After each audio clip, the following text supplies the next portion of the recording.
बच्चों को सुलाने के लिए या आप बच्चों के साथ ज्यादती कर रही हैं। इसका इस्तेमाल किन कंडीशंस में किया जाता है? Welcome to our YouTube channel, Mixed Info. अस्सलाम वालेकुम guys, welcome to my YouTube channel mixed info. तो आज की इस वीडियो में मैं रिव्यू करने जा रहा हूं जी फिनरगन सिरप का। तो फिनरगन सिरप भी पाकिस्तान में बहुत ज़्यादा यूज़ किया जाता है, स्पेशली माएँ इसका इस्तेमाल करवाती हैं बच्चों को सुलाने के लिए।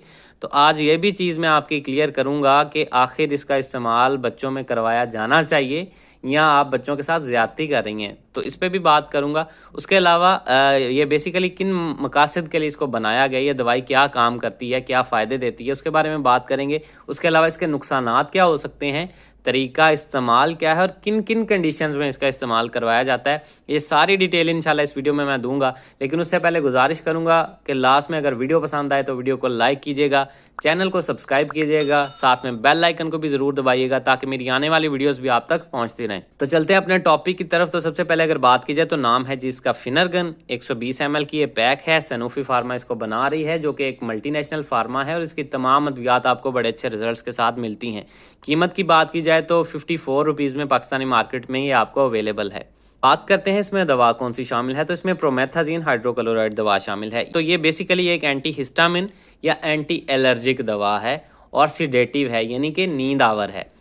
अब अगर बात करेंगे इसका इस्तेमाल किन कंडीशंस में किया जाता है, तो सबसे पहले आ जाती है एलर्जीज़, यानी कि अगर आपको कोई स्किन एलर्जी है, कोई जिस्म पे दाने वगैरह हैं या कोई ख़ारिश वगैरह की शिकायत है, उसमें इसका इस्तेमाल करवाया जाता है। उसके अलावा अगर आपको किसी दवाई से रिएक्शन हो जाता है, कोई मेडिसिन आप खाते हैं उससे आपको रिएक्शन होता है और उसके नतीजे में आपको जिस्म पे कोई दाने या कोई ख़ारिश वगैरह होना स्टार्ट हो जाती है, उसमें इसका इस्तेमाल करवाया जाता है उस हालत को कंट्रोल करने के लिए।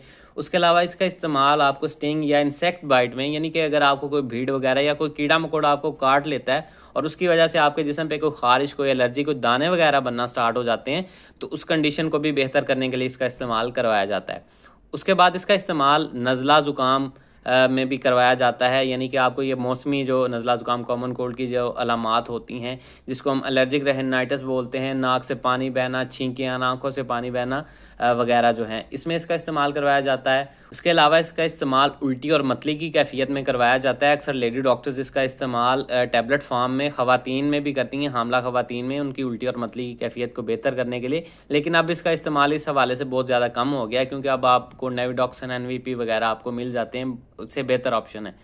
इसके अलावा इसका इस्तेमाल मोशन सिकनेस में, यानी कि अगर आपको सफ़र के दौरान कोई उल्टी मतली की कैफियत, बच्चों बड़ों में दोनों में ही इसका इस्तेमाल करवाया जा सकता है। उसके अलावा ये सिडेटिव है, यानी कि नींद गनूदगी भी देता है, लेकिन इसके साथ कुछ शराइत लाजमी हैं। 2 साल से कम उम्र बच्चों में इसका इस्तेमाल नहीं करवाया जाता। एक चीज़, अक्सर पाकिस्तान में बहुत ज़्यादा इसका इस्तेमाल करवाया जाता है बच्चों में सुलाने के लिए, जो कि सरासर गलत है और ज़्यादती है बच्चे के साथ।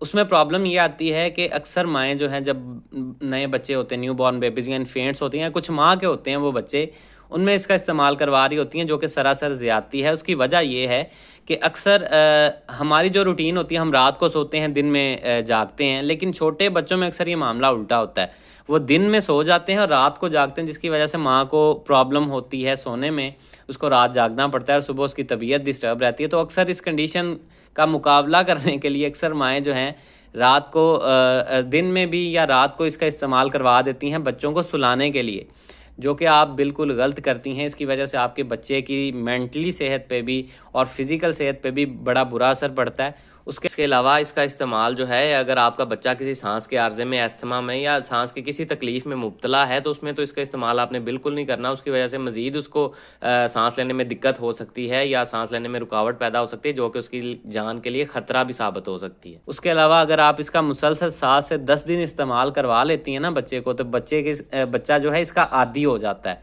एक ये भी इसके साथ साइड इफ़ेक्ट है, ठीक है। तो इसके अलावा फिर आपका बच्चा सोएगा नहीं, उसको नींद नहीं आएगी।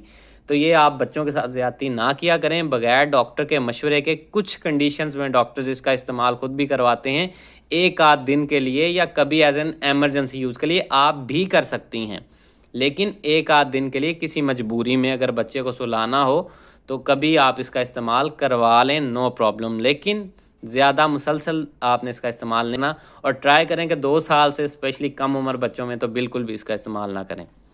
उसके अलावा इसका इस्तेमाल अक्सर बच्चों में जब लाकड़ा काकड़ा जिसको हम चिकन पॉक्स बोलते हैं या मीज़ल्स जिसको हम खसरा बोलते हैं उस कंडीशन में करवाया जा सकता है। उस कंडीशन में इसलिए करवाया जा सकता है क्योंकि अक्सर बच्चों को उसके दौरान ख़ारिश होती है या उसकी बेचैनी या तकलीफ़ की वजह से बच्चे सो नहीं पा रहे होते, तो उस कंडीशन में इसका इस्तेमाल करवाया जाता है। चूँकि ये नींद देता है तो बच्चे थोड़ा सुकून से सो जाते हैं और उनको थोड़ा सा रेस्ट मिल जाता है।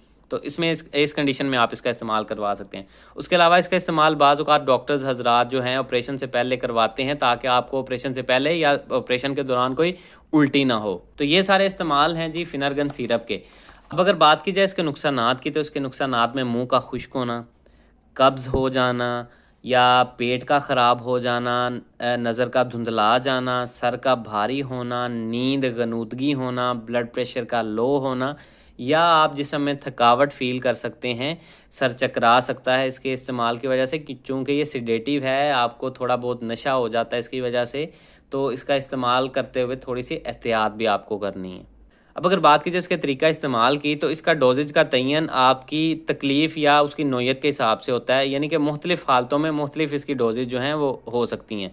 तो बगैर डॉक्टर के मशवरे के आप खुद से इस्तेमाल ना करें, लेकिन एक अमूमी खुराक इसकी 1 चाय का चम्मच दिन में 2 से 3 मरतबा इस्तेमाल करवाया जा सकता है एज़ एन एमरजेंसी।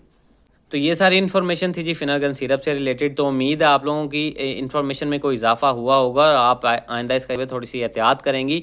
तो अगर आपको वीडियो पसंद आई है, इससे आपकी इन्फॉर्मेशन में इजाफा हुआ है, तो वीडियो को लाइक कीजिएगा, चैनल को सब्सक्राइब कीजिएगा। अल्लाह हाफिज़।